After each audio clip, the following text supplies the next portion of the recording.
Welcome to the Philly Prime Podcast. I'm Dave Schratweiser, and two big stories in Philadelphia this week. The city elects a new mayor, the first female mayor, the 100th mayor in the city's history, and former labor leader Johnny Dougherty goes on trial for the second time in 3 years. It's a doozy. Listen, we're lucky to have with us today award-winning veteran reporter from Fox 29, Jeff Cole, who happens to have covered the mayor's race and Cherelle Parker, the winner the other night. In addition, also doubling down with John Dougherty, covering John Dougherty's second trial. Jeff, welcome to the show. Hey, Dave, thanks for having me. It's good to see you. Good to hear from you. Okay, so let's get out of the box right off the bat here with Cherelle Parker. You were at her election headquarters the other night. Your impressions of her stepping out right away, and we'll talk a little bit about her transition team, which she announced today as well. So she's hitting the ground running. Yeah, she certainly is. Look, I think one thing that we certainly thought and saw election night, and what I said on television as well, is that certainly I think we're going to see and hear a very different vibe coming out of City Hall than what we've had in the last administration. Obviously, Mayor Kenney has been hit with some pretty tough issues. Obviously, gun violence and the murder rate in the city has been difficult in COVID, and he seems to have been let's a little bit removed from the process, I think is fair to say, in recent months. Cherelle Parker is not that person. She is enthusiastic, she is talkative, she is emotive, and she won obviously with impressive numbers the other night. It's a 7-1 Democrat to Republican registration. She had an obvious advantage, but she has come out swinging, and she has a lot to say. Yeah, 75% of the vote. I would call that a mandate, although it wasn't a huge turnout. She came out right away with a huge amount of energy, dancing on the stage with all her people up there, celebrating, and then gave a pretty good speech in which she called for a sense of order in the city. Jeff, what do you think she means by that? That sounds like it goes across a whole bunch of issues. No question about it. Listen, the most important issue in both the very aggressive and very competitive primary that happened here on the Democratic side, obviously, which she won, and then the general election as well, which was certainly more understated. But the number one issue, of course, was public safety. And that's specific. It's interesting, Dave, that you draw on that specific quote, because what she said was you can no longer, this is what she says from the podium on the night that she historically becomes the 100th mayor and the first female black mayor in the city of Philadelphia. Her message is this to those who want to break the law. You can no longer walk into a store and steal $499 worth of merchandise and think it's okay. We need a sense of order. That's what she said. And I think she's laying down her marker here that she wants to make this a different place, enforce laws more aggressively, and try to win back a sense of order in the city. Certainly, I think if you talk to folks who are living here and live outside the city, but occasionally come in, they have a sense that there has been a lawlessness, a loss of control. And I think Parker is speaking directly to that. Okay, it sounds also like she's speaking to the people who are committing crimes like that and the district attorney here, it sounds to me she wants to sit down with him. You had her on a special a couple of nights ago. You talked directly to her. You were very hard on her on some of these issues that, she has spoken about, and she did not shrink to the challenge, Jeffrey. Came back very good, I thought, with you, had a nice dialogue back and forth with you the whole time, and you pressed her on some hard issues. How are you going to pay for all this? Where are you going to get these people? That kind of stuff. How are you going to do that? She does seem to me to come out with some force here right off the bat, and even today, coming out with her transition team like 2 days after the election. Yeah, she's forceful. I mean, if you know her, and we've known her through the years, she's got a personality. And interestingly, Dave, you spoke about, her campaign event Tuesday night. It had the feel of a revival about it. Yeah. He is clearly religious, so lots of religious references. I think the first words out of her mouth were, God is great every day, which I'm told is a saying that you will hear in the black church, in black churches across the city, and many, many references to that. She had a drum line up there. She had singers up there. She certainly had organized labor up there. So I think there is certainly a different vibe. Now, was she speaking to those who want to break the law in the city? Absolutely. That's what that's about when she talks about you wanting to steal $499 and think you can get away with it. What is her relationship with the district attorney? I don't think we have a real sense of that. I've talked to sources in law enforcement, some of it probably the same people, Dave, you talked to frequently when you were working the beat here. They say that she, Parker and Krasner do have a relationship, do talk. She hasn't, I think, directly and aggressively criticized Krasner in the way that certainly her opponent, David O, has. But certainly, I would think she would want a more lean in, more aggressive approach to law enforcement. It's clearly what she's talked about. Jeffrey, behind Jeffrey there, by the way, you may wonder who that young man is poking his head out. That's Mark Lavala, Fox 29 editor and cameraman extraordinaire. There he is. They're at work, folks. Jeffrey's in the front of a news van there or a news truck. Mark is in the back working. They are on their lunch hour, so they're kind enough to give us some of their time today to talk about this. Well, let's go right to the top of 10 important things I think Billy Penn mentioned today in their article that she has to tackle right off the bat. One of them is a police commissioner. Your thoughts? You questioned her about that the other day. Where do you think she goes there? And will we know the name of the person she picks? Yeah. So breaking news, which we use, a phrase we use a lot in local TV news. We're talking on Thursday, in her transition press conference, she just said at 10 o'clock this morning, she knew that we would question her aggressively about it. That did happen. But before she even took questions, she said that she would announce her choice, or she would at least make a choice for police commissioner. And we certainly presume that she would announce that before Thanksgiving. So let me say that again. She knows it's her priority. It's her top priority. She says she will announce her choice before Thanksgiving. So I got the first question in and said, okay, so what she has said, Dave, is that she wants a police commissioner with cultural competence. She's talked about, she's also said, I want somebody who can get to 52nd and Market and not need a GPS to do it. Somebody who city. For me, that prompted this question. If you're looking for somebody who really knows the city, then are you focused closely, most aggressively on those those who work in the department, namely John Stanford, the interim, Frank Van Orr, his deputy, Kevin Bethel, the head of security for the school district of Philadelphia. She wouldn't go with names, but she did say, we have been talking to people. We have had conversations with people both locally, and she said nationally, clearly a priority, and she will make her call pretty soon.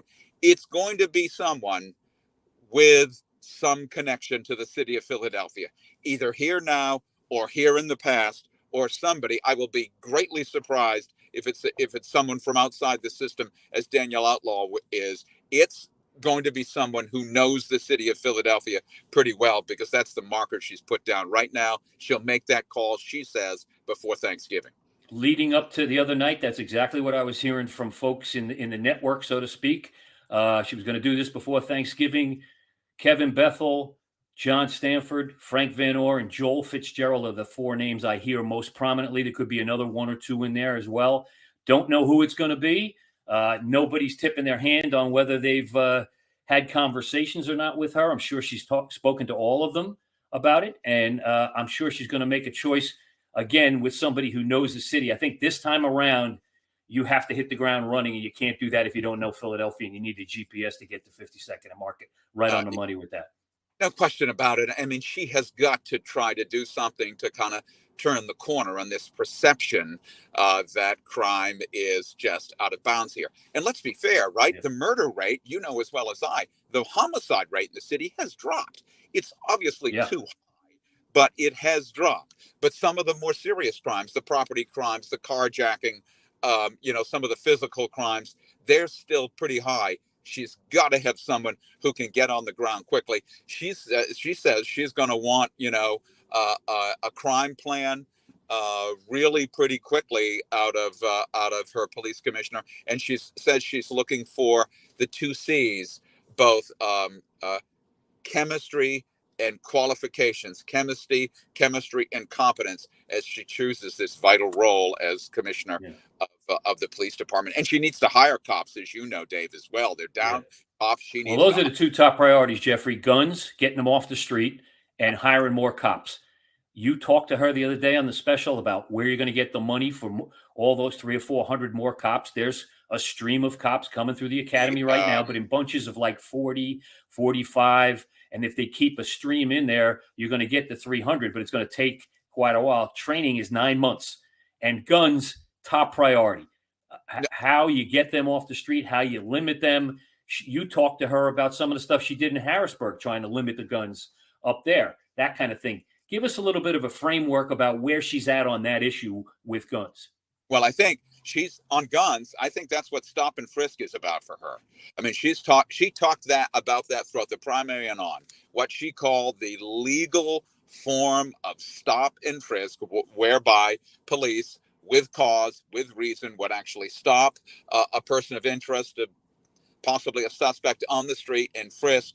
And I think the result of that is to pull guns, is to take guns off the bodies of people, because there are a lot of folks carrying. So I think that's in part of what she's thinking in terms of guns, the legal form of stop and frisk.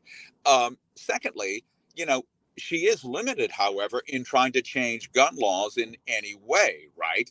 Because the legislature simply does not allow cities like cities like Philadelphia to make their own gun laws, to decide how they will impose gun restrictions here. So they have to follow the state, the Commonwealth rule, which is a legal buyer can buy as many guns as they want in a legal purchase. Mm-hmm. And there's no requirement to report your weapon if it's lost and stolen.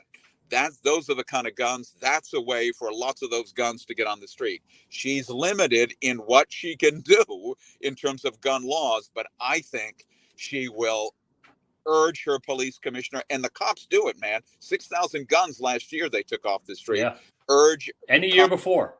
And I mean, and what Kenney will say, and he's probably right, they get replaced very quickly. I think she will urge her new police commissioner and the force to go very hard to try to continue to remove guns, and particularly remove guns out of the hands of teenage shooters, of young shooters, because that's what we're seeing. Yeah. And Jeff, you've been on a few shows with me. We've talked about this gun issue. It's almost as if some young people carry a gun because they're concerned if they go somewhere and something breaks out, someone's going to pull a gun, and they'd rather be arrested for possession of a weapon than being in a hospital with a gunshot wound. No question. That's kind of the mentality a lot in Philadelphia, and that's why we see so many guns on the streets. If you talk to any of the high-ranking police people, that's kind of the entire thought process in the younger generation now on the streets of Philadelphia. And you hear it from kids. Some of these kids will, in fact, tell you that they're carrying because they want to protect themselves when they're in environments where they think everybody else is carrying. But of course, that makes it so hard for law enforcement to pull weapons when you've got so many out there. But I think, at least for Parker, she's going to lean heavily on an experienced commissioner and try to use this idea, because she certainly softened the public up around it, this idea of the legal form of stop and frisk to try to get guns off people's bodies when they're on the street here. Yeah, we've had some guests on the show will tell you that there still is stop and frisk in Philadelphia, but it's very limited. It's monitored by the Justice Department and by the department to make sure officers have the probable cause you're talking about. They can't just reach in somebody's pocket or in somebody's bag and check them. They have to go through a whole series of kind of like qualifiers before they can actually try and seize a weapon. And yet they've seized 6,000 weapons that you talked about. So there has to be something strong. I could see her wanting, as you said, a plan from the commissioner coming in the gate in January. I would assume whoever she's picking, they will have the next 2 or 3 months leading up to that date, inauguration date, to come up with their plan. And I would not be shocked if, as she did today with the transition idea, come out 2 days after she takes office and say, here's my new commissioner. Here's our plan. We're going for it. Well, you're reading her mind, Dave. That's it. That's exactly what she indicated here. That not long after she takes the oath of office, she's going to lay out a transition report, and she's going to hope that her police commissioner has got something to lay out in terms of what they have going forward. In terms of the people that she may choose, I actually spoke to interim police commissioner John Stanford yesterday in some reporting I did, and he told me straight out he'd sure like to stay and would like to stay in the job as well. Frank Van Orr, the deputy commissioner, long time person of the department, someone I know that Dave, that you know quite well. He told me via text that he would serve this administration and this city in any way that that they ask him to. And even Bethel was in contact with me yesterday. Kevin Bethel knows the police department of the city real well. Said, "Hey, I'm waiting to see what happens next." So at least internally, there are some folks with some real, I think, experience and some history and some desire who would sure like that job. Okay, a quickie hitter question. The public safety director position was created in the past year. Uh, any chatter on that from her about who she might want? That person, from what I understand, would oversee the police department, the fire department, and the prison system, Yeah. all in one. It, Anything rumbling around about that? Very little. You know, it's a brand new position. She'll fill it for the first time. And she's not been, it's interesting. And that's maybe where reporters have fallen down. We've not really pressed her all that hard on it because we see, of course, that police commissioner's job as the boots on the ground, the person who's leading the charge. So at this point, I think unclear as to who she might go with there. Okay. Jeff, you would agree with me, whoever this commissioner is, not only has to change the attitude of the public towards coming to Philadelphia, working in Philadelphia, dining in Philadelphia, going to entertainment in Philadelphia, about safety, also has to change the mentality in the police department. This is a police department that's ego has been bruised over the years, and the morale is not good and clearly needs to be uplifted. So whoever does this is going to have to come with a very positive plan right off the bat. Oh, absolutely. And Parker has been around long enough to know that, because she said, I need to choose someone who has the support of the rank and file. Look, it's been a difficult time for the Philadelphia police. Obviously, they're understaffed. But beyond that, there's a young officer, 27-year-old Mark Dial, who's sitting in prison right now, charged with murder one in the shooting of Eddie Irizarry. And so obviously that kind of activity is something that the force notices. And obviously it is a strike and difficult. And she's going to have to find someone who can really lead and get around to the districts and bring folks on board with him or her. Okay, she mentioned some other things in the last couple of days. She wants schools open year round. She wants a minimum wage of $17 an hour. She got 75% of the vote. Jeffrey, sounds to me like people like what they hear from her.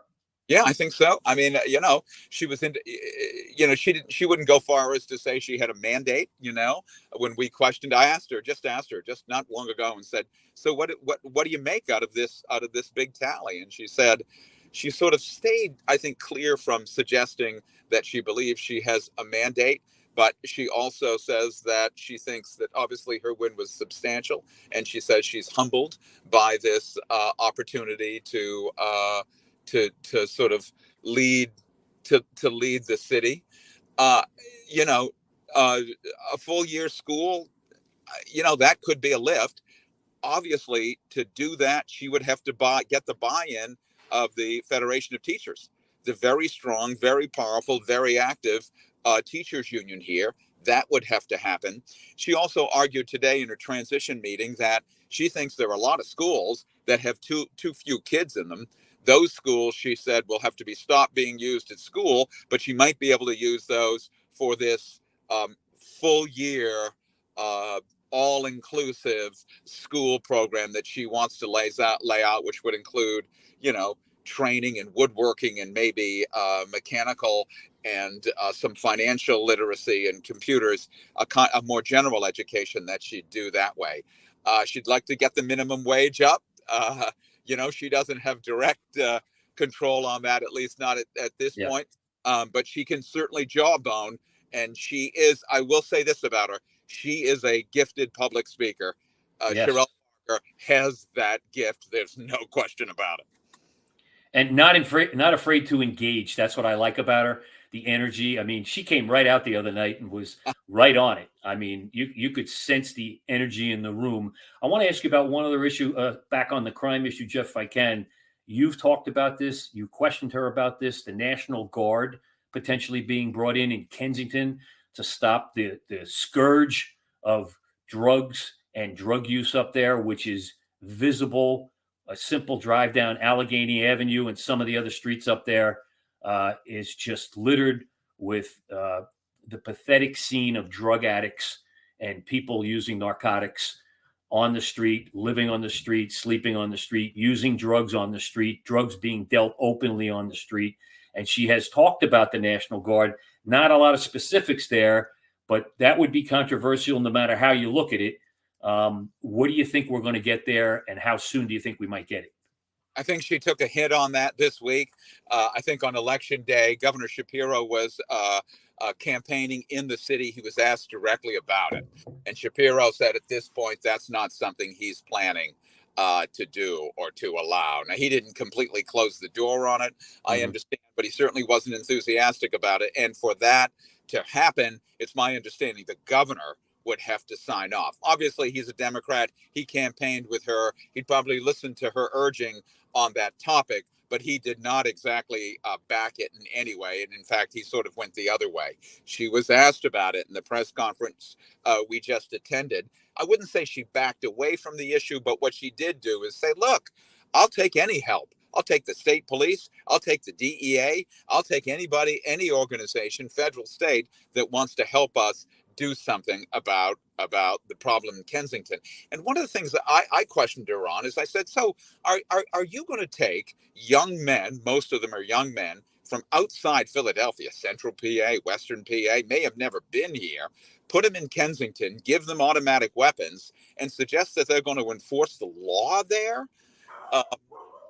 She says her response to that, without responding specifically, is that she will use what she calls any tool in the legal toolbox to try to get it under control there. Now, David O., the Republican who she beat soundly, said that he was just going to go in there and mass arrest. He was just going to arrest everybody, put out the word and then do it. She hasn't gone that far, but Kensington clearly is a focus. And I think if she can get the National Guard in there or the feds in there or something, she'll make a go at it. Clearly, if you've been to Kensington, and you and I have a lot, I can't imagine there's any other place like it in the country. There needs to be some aggressive action. Yeah, it's pretty clear that Larry Krasner is not in favor of arresting your way out of that issue and refilling up the prisons that he's, so carefully kind of emptied slowly over the past 7 or 8 years that he's been in office.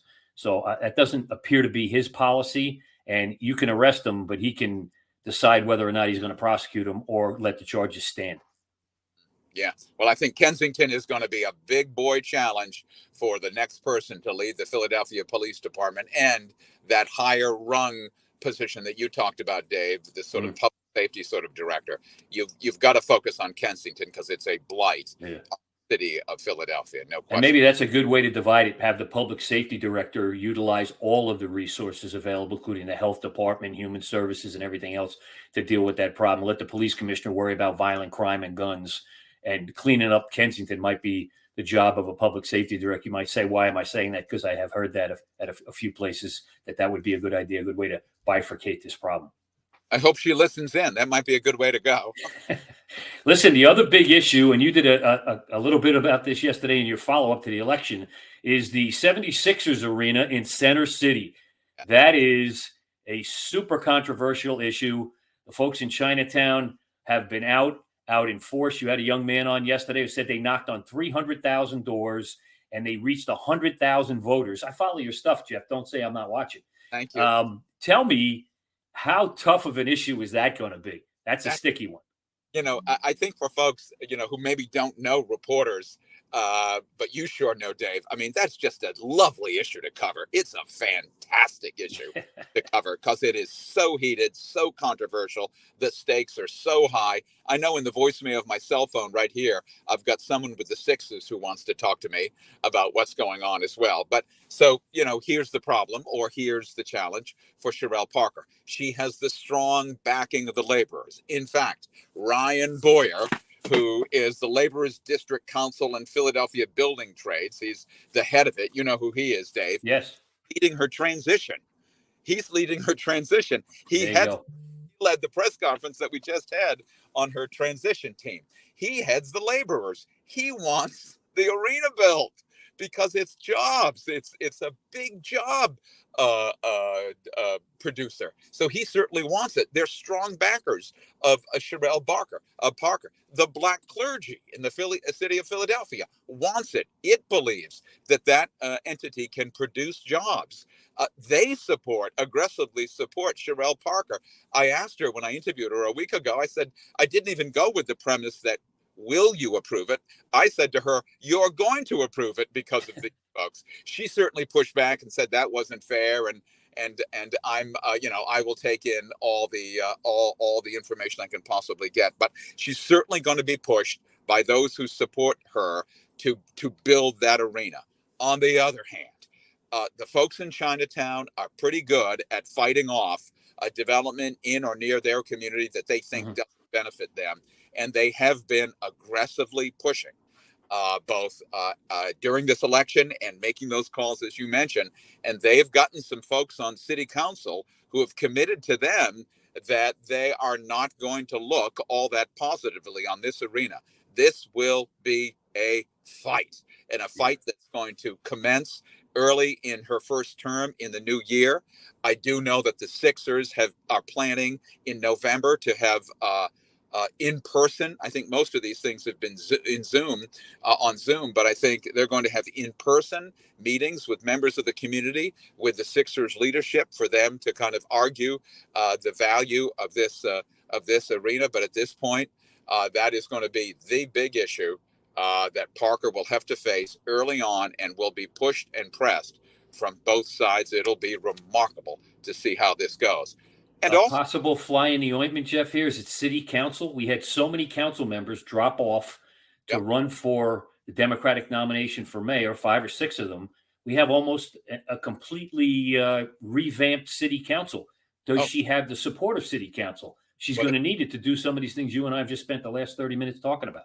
That's so interesting, right? Because there are going to be people who've been elected that, she's not served with. Now, I think the president of the city council, it's believed, will be Kenyatta Johnson. Kenyatta Johnson is someone who's been on the council for a bit. He too was a state rep. In fact, at her acceptance, her victory party Tuesday night, she brought him on the stage. Yeah. And everybody, we know each other, we're going to work together, assuming really that he's going to be the president of the council. So certainly he was positioned quite nicely right next to her there. She put her hand on his shoulder, and it was if there wouldn't be any kind of council election for president, that he already had the thing. I do think he's got the inside track. That's what we hear. She certainly knows him. They've worked together. They seem to have at least some kind of an alliance. But there will be some, obviously, new folks, Rue Landau and others, who've been elected, who she hasn't worked with, and she may find a little bit more resistance, certainly on the issue of the arena. There's huge money being, the Sixers are a wealthy organization. They're going to push real hard. And as for the Sixers, I know you love basketball. They're pretty interesting to watch now, too. 6 in a row. Yes, they are. Yeah. And Tyrese Maxey can play, and Embiid is looking good. So who knows? Maybe that helps them get there. James Harden, who? They're doing quite well without him. No knock on James Harden, but the fact of the matter is the Sixers have put together a pretty good team. They got a lot of cap room. They can do a lot of things in the summer. They can do it at the trade deadline. They have a lot of draft picks now they picked up in that trade, that kind of thing. So they're only going to be better, I think, and they're dying for a new arena. There's no doubt about that. If you win, it helps. It helps with that. No doubt. With the organization. Jeffrey, reach over there and shift for me a little bit. Let's shift gears here and go to the other big story in town, which you covered opening arguments on Monday. Johnny Dougherty, former leader of Local 98, most powerful labor leader in the city for years, decades, I'd even say two probably. A man who loves to say what he wants to say when he wants to say it, is now on trial. He's been convicted along with City Councilman Bobby Heenan 2.5 years ago. We're still awaiting sentencing on that with John Dougherty. And now he's been charged with embezzling somewhere over $600,000 from Local 98. Walk us through what's he charged with. And I know you were shocked. He walked in the other day and never said a word walking in. Yeah, that's not Johnny talk. No. He's got a whole series of charges, but you've stated it accurately, Dave. The federal government claims that he's, in essence, stolen or embezzled from the union and its political action committee, its PAC, some $650,000 by use of its credit card and other union income that he had access to. You are absolutely correct. He has already been convicted on a corruption case. That's also a case that I covered. He has not, obviously, he's awaiting sentencing on that. All that will happen when they're done with what could be 3 trials of Dougherty. Bobby Heenan was convicted as well on bribery. Heenan, the former city councilman, is already in jail. Prison. He is already serving his time. So in the earlier trial, we would get to federal court on Market Street early because we knew if we got there early and were able to get Dougherty on his way in, we'd have the show. We'd get the Dougherty show. So he and I would go back and forth, and he'd say 0 crimes. I committed 0 crimes. And every single day we were there, we would get that back and forth with Johnny Dougherty, a talker, confident, plenty to say. Well, Monday, of course, I covered what were opening statements and some early witnesses as the trial opened, and he had virtually nothing to say. He came walking up to the side entrance into federal court in Philadelphia, and I said, "Come on, John, what are your thoughts here?" And literally nothing. He was straining. He was struggling to restrain. I was going to ask you, did he use a little super glue or something there to keep his lips closed? Because, man, you could tell he was straining not to talk to you. He was just dying to engage, you know. Really wanted to go, but all he did end up is saying to me, "Hey, there's my lawyer right there, Gregory Pagano." Pagano, yeah. I want to ask you about that. You heard opening arguments, Jeff. The government had a couple good lines in that opening argument, and Greg Pagano came back with an interesting defense. Walk us through that preliminary stuff right there. Yeah, B. Witzlaben opened, a senior, experienced assistant United States attorney. She opened. She was involved in the first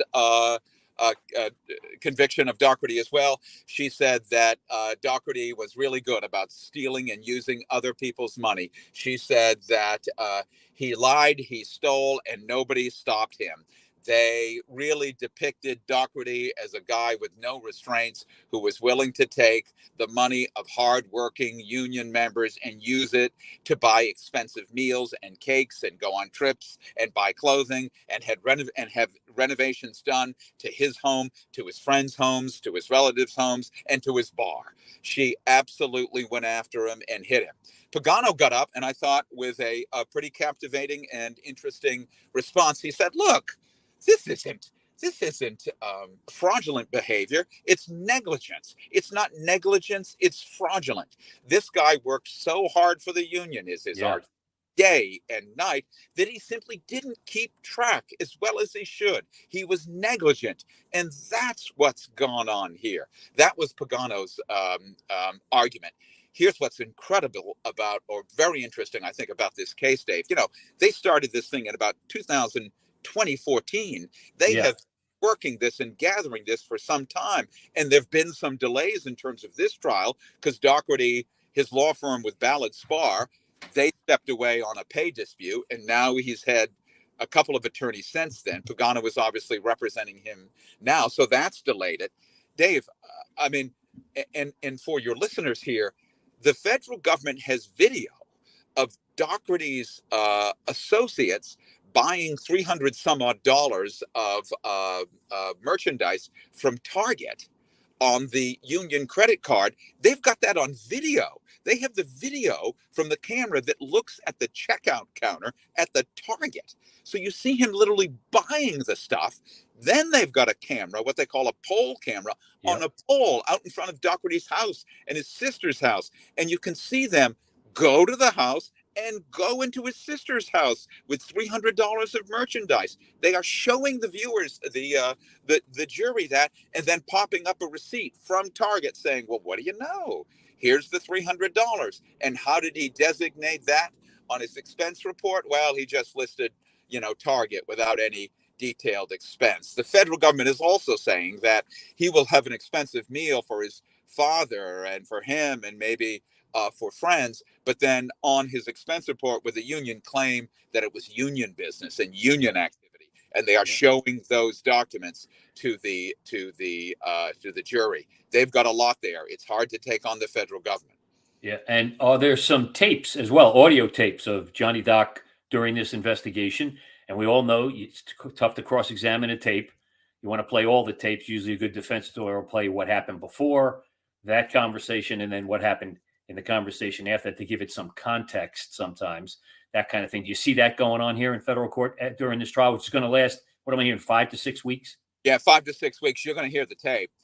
In the open, Witzlaben in the open said, "Listen, we have him talking about this." She indicated that they've got some kind of recording, apparently, where Dougherty is alleged to have said that when it comes to spending the union's money, he doesn't spend too much of it. He doesn't go too wild. This is what she's claiming. He said he doesn't go too wild with it because he doesn't want to draw any attention. Now, if it's $650,000, you think eventually, obviously, it did draw some attention, but they do have recordings, lots of recordings, and you're likely to hear them. They used in the corruption trial, in that case, they used those recordings to dramatic effect. You heard a lot of Dougherty talking to Heenan and talking even to Mayor Kenney, and used to, I think, dramatic effect in the jury. We're likely to hear that and see that again.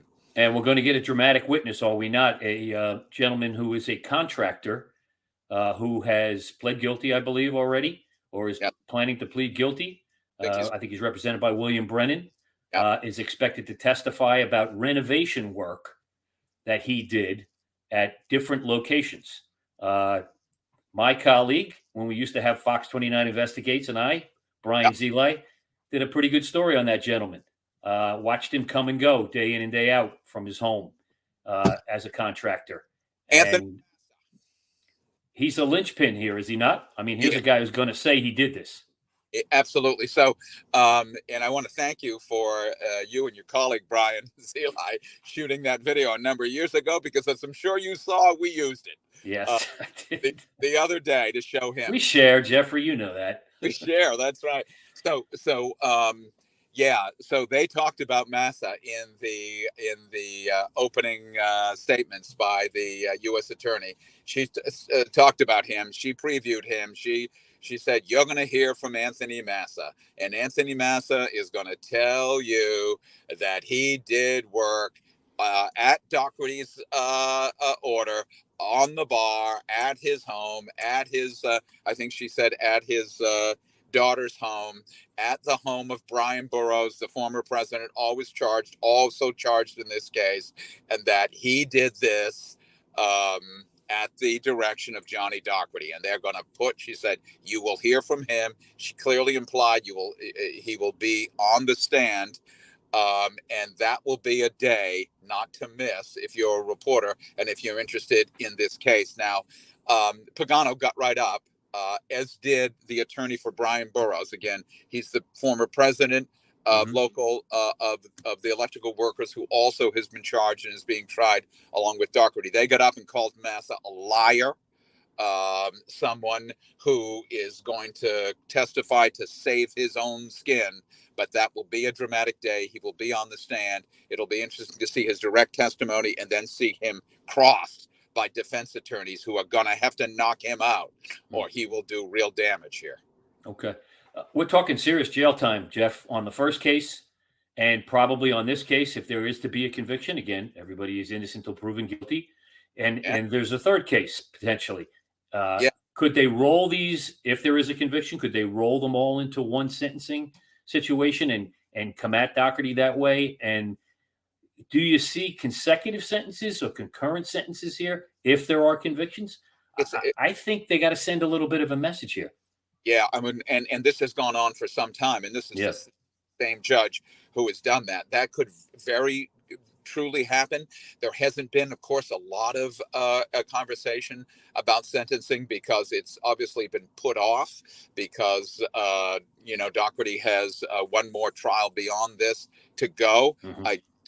I do think obviously he's exposed to multiple years. I think that first conviction may have a 20, I'm not absolutely certain, may have a 20-year sentence sort of hooked with that. That's the max. It's unlikely to get that, but they clearly could send a message. And that third trial involves Dougherty alleged to have punched an employer who apparently fired his nephew or no longer allowed Dougherty's nephew to work for him.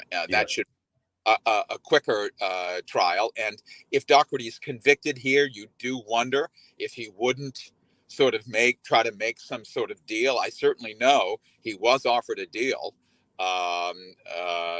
coming out of this last conviction. He didn't want that. He obviously has no interest in going to jail and doesn't believe that he obviously should. But there is certainly more to go, and he's exposed here to some significant time.